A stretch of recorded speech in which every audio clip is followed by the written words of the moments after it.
Hello, everyone. John Boyle, you want to get us going? Yeah, Pete. Obviously, we've been talking a lot about Geno and the offense and everything.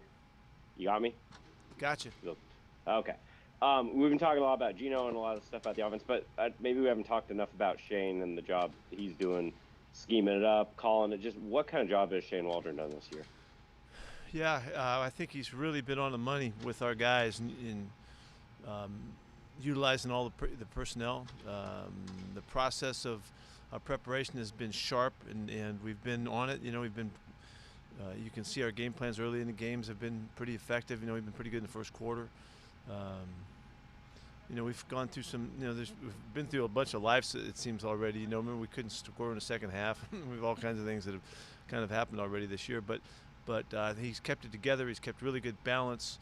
Obviously, he really relates well and understands what Geno is capable of doing and what his strengths are.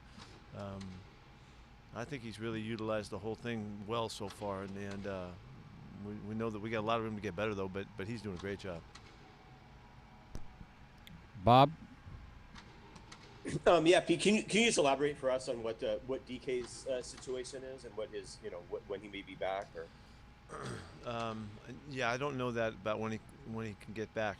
I don't really even have a clue on that one. But I know he's really anxious to try to make his way back, and he's in his mind he wants to try to practice Wednesday. And I don't know if that's even possible. But he's still pretty sore today, and he's. But his attitude, because there's no immediate process to go through as far as surgeries and stuff like that. They got to see how he responds to the treatment and see what happens. I'm sorry I don't have any more specific for you, and that's why I'm being really vague. How well did the offensive line play yesterday? Well, I was really pleased. I thought we protected really well. The tackles held up great against Khalil Mack, their featured guy, and so I thought they did fine. We ran the ball for a bunch of yards, and we were in control of the game. So I thought that it was a really good effort across the board. Masvita? Hey, Pete, I'm Marquise Goodwin. I'm just wondering the similarity he has with Geno Smith, just in terms of a guy who's been, had a shot and then persevered and waited and committed, and then when he got his shot, he's ready to take it. Just wonder if you could talk about that. Yeah, since we've known Marquise here in our program, I'm amazed that he hasn't, been really productive, because he's really has natural feel. He's got really good hands. He's got great timing and all that, and he's got phenomenal speed, and he's still really fast. I don't know, why I would just think that he should have been available for a lot more production, a lot more yards in his career. He has been banged up at times, and been in and out some, but he's got a lot of gifts, and so with DK, slow down a little bit, his opportunities will go up, and we won't hesitate to do all of the stuff with him. He has command of all of the offense. The pressure your D-line applied yesterday, not only in the sacks but the batted balls, just how that helped in terms of your defensive effort yesterday. Yeah, I made a point with the fellas today, about how aggressive we were on the line of scrimmage in the running game, and the guys did a really nice job from start to finish of aggressively attacking the line of scrimmage, which is where it all begins, and the things that we've done in the last couple of weeks have really shown that it's helping their play. It does all carry over too, that in the pass rush stuff, because the guys they've been aggressive in attacking, and it's made for some more rush lanes and stuff, and so everybody's kind of contributed and benefited from that. Jen? One of the things that Tyler said after the game yesterday is that there was a meeting with Sanjay and the wide receivers about not showing any drop-off and about being crisper just in practice and everything. Where is some of that leadership coming from inside that room? Well, Tyler's got a great voice in the room, and he's kind of keeps everybody on point, gives direction, when needed and all that. And meanwhile, DK just works so hard. And DK, integrally involved with all of their conversation and stuff, but he's one, less likely to try to direct the group with his thoughts and his words and all that. He just performs at a really high level and really consistently on the practice field. And you just have to, you got to go. You got to step up and go because he's going and Tyler's going. So those guys are naturally fitting the leadership together in their own ways. Nico? Thank you, Coach. I wanted to ask about DJ Dallas. Certainly to an average fan watching, the stats aren't like jumping off the page, but he does so much for you guys. And you could just speak to his value and maybe some of the things that somebody watching doesn't see. He's out there specials, doing everything he does for you. Yeah, he is a marvelous part of this team. He's such a great force spiritually. He's got such a great attitude, and when he plays with such aggressiveness, and confidence and toughness, and you saw it in his running game right off the bat. The first couple of runs he had, he was blasting for yards all the way to the last time he carried the ball, and so he is a great factor for us on special teams as well. But we're 1-2 punching with him and feeling really good about it right now, and he is a tremendous part of our team. He's one of my favorites because he's just always on it. His attitude is incredible, and it's very infectious. Tim? Pete, with the uncertainty about DK, how do you feel about your depth at wide receiver, and do you need to make a move there this week? Well, we're looking at everything. There's a lot of unknown right now about his situation, so we have to be open to possibilities of whatever. I know John's on it. We've talked about it some already, but we're going with our guys. That's what we're counting on, and we're going to count on these guys to come through and do a good job. So. And then what stood out about Ryan Neal's game yesterday? He's obviously been someone you counted on in several different ways in the past few years. Yeah, his numbers. Yesterday he had 7 tackles and he had 4 pass breakups. And he was all over the football. He's been playing really well, and I'm really fired up because he was sick as a dog yesterday. I mean, he got the IVs and the whole thing. He was really sick as he woke up in the morning, and just made it through it anyway. And sometimes there's some famous stories about terrific performers getting the best on their days when they're sick.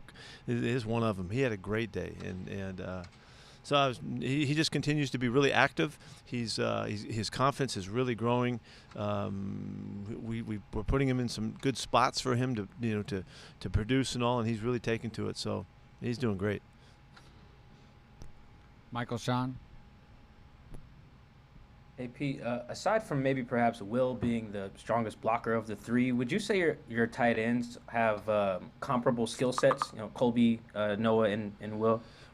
In the sense that we rely on them, and they interchange their roles. We do specific things in game plans for guys so they can get prepared, but all 3 guys can catch. All 3 guys are blocking, and it's a marvelous position group for us.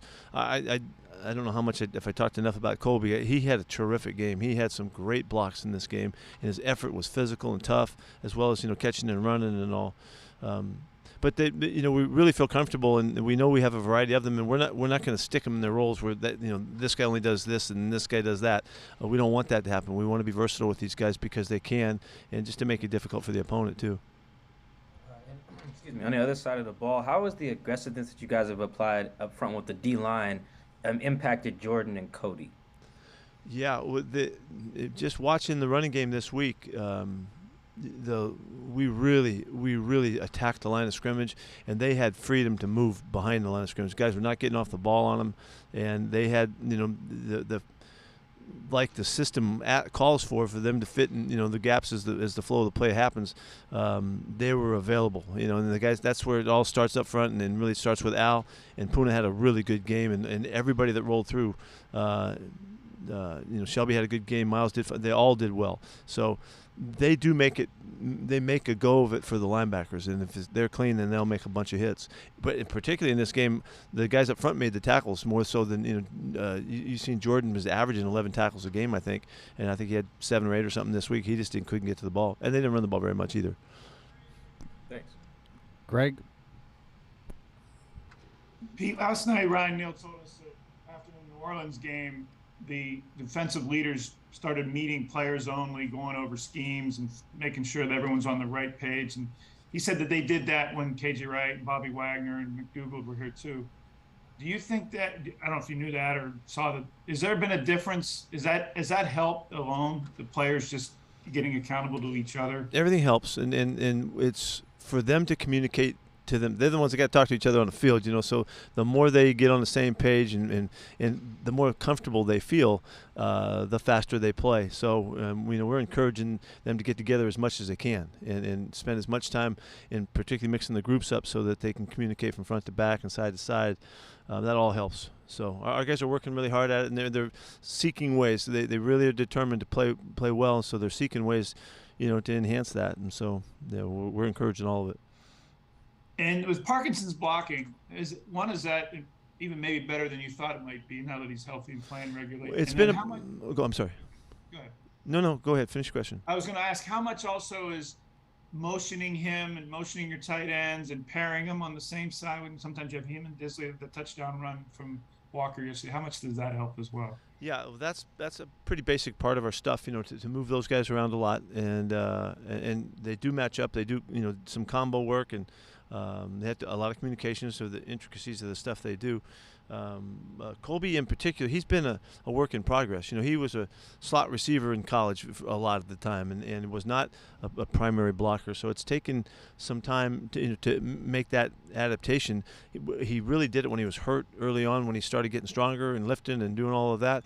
And his confidence has just grown to the point where he was hunting them up pretty good yesterday, and it was exciting to see him be so physical and have the results and the finish on some of his blocks. We blocked one guy and came off and got to the next level and blocked the other guy and finished him off. Yeah, we were all fired up about that, and we'll be showing him off all week. Corbin?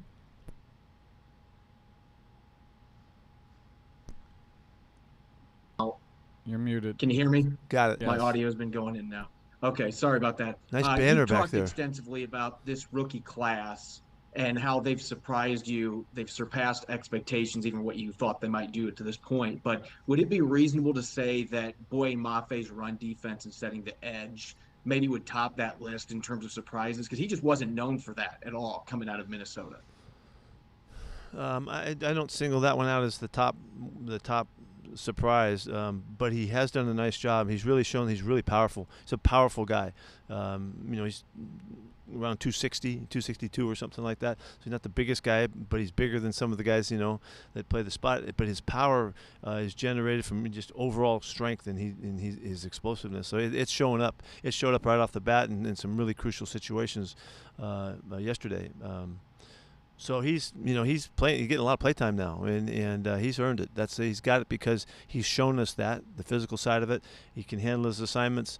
We like him, at the line of scrimmage and rushing when we can, but he can do all the stuff the position calls for. And he's learning. He's got stuff to learn. He's going to continue to grow. He's not a finished product by any means yet, but the potential and just having the raw toughness and strength is really exciting to have him out there.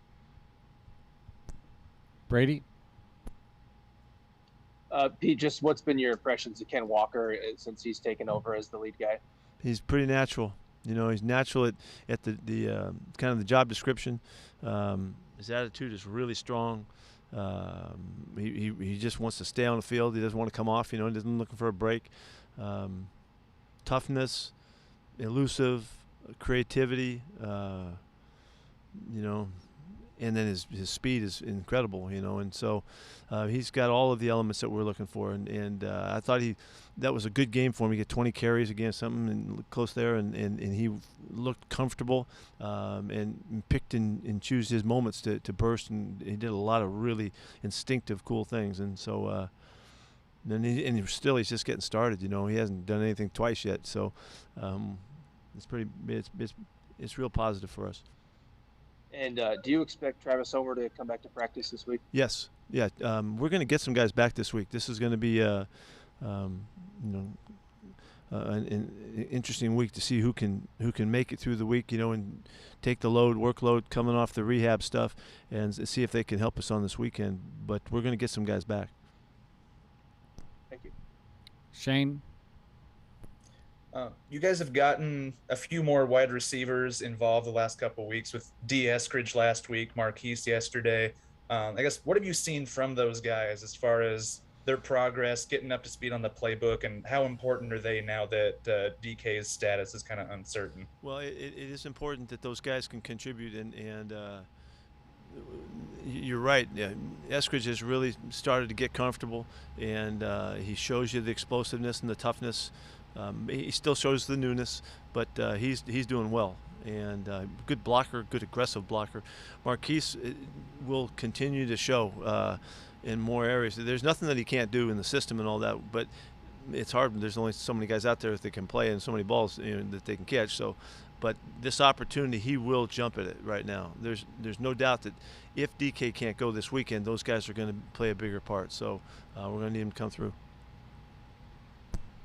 Curtis?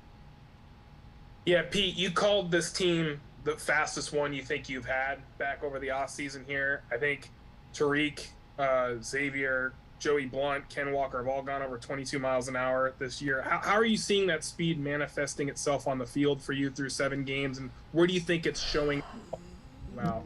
Yeah, I think all of the guys you've mentioned have made plays, for us and have stood out.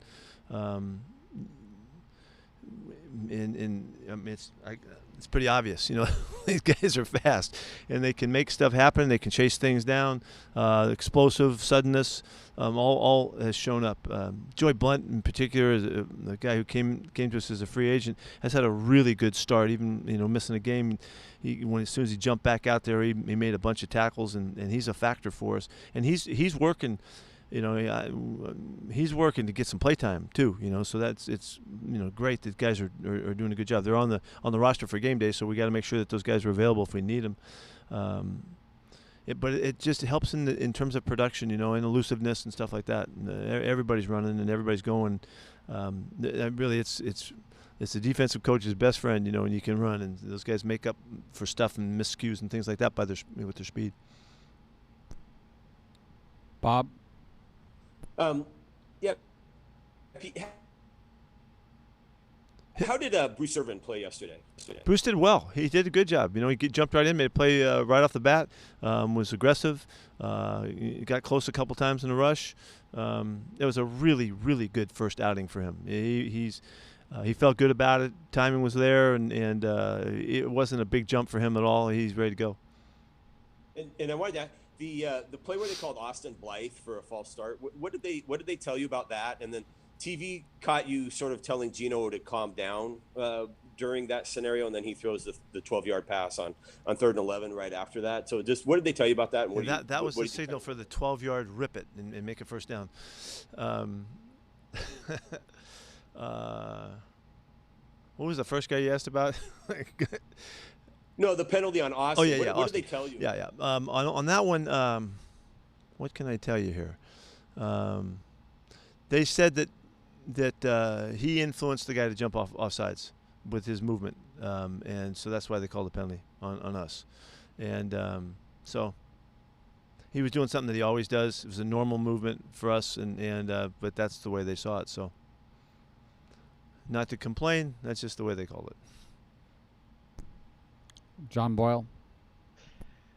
Pete, Kobe Bryant was on the field almost every play in the game. I know you said they didn't run a lot. You're playing from ahead, so some of that I'm sure is schematic. But are there times, I think back to when you played a ton of base when you had Kendrick in there with Bobby and KJ. Are there times you might go more nickel, more base, less on scheme, but more just your own personnel to get guys you like on the field? Yeah, John, it depends.